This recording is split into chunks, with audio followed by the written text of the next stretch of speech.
Poor విలేజ్లో ఆ ఫ్యామిలీలో ఒక అబ్బాయి ఉండేవాడు. ఫ్యామిలీకి ఇన్కమ్ లేదు. Father farmer, mother daily labour. స్కూల్కి వెళ్ళడం అంటే ఆ అబ్బాయికి ఒక లగ్జరీ లైఫ్లా ఉండేది.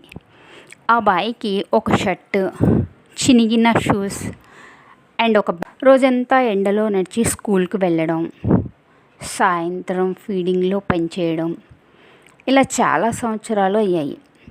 ఫ్రెండ్స్ ఇన్సల్ట్ చేశారు, బంధువులు డిస్కరేజ్ చేశారు. కానీ అతడికి ఒక వర్డ్ గుర్తుంది: నువ్వు నిన్ను నమ్మితే ఈ లోకం కూడా నిన్ను మర్చిపోలేదు. 10th ఎగ్జామ్స్లో స్టేట్ ఫస్ట్ వచ్చాడు. ఫస్ట్ టైం ఫ్లైట్ ఎక్కాడు జాబ్కి యుఎస్ వెళ్ళడం కోసం. ఎయిర్పోర్ట్లో మదర్ కళ్ళల్లో కన్నీళ్ళు. But they were not pain, they were pride. తన జర్నీలో పెయిన్, ఇన్సల్ట్స్, స్లీప్లెస్ నైట్స్ ఉన్నాయి. అయినా he never give up. So situation ఎలా ఉన్నది అని కాదు, నువ్వు ఎలా రెస్పాన్స్ అవుతున్నావన్నది ఇంపార్టెంట్. Thank you.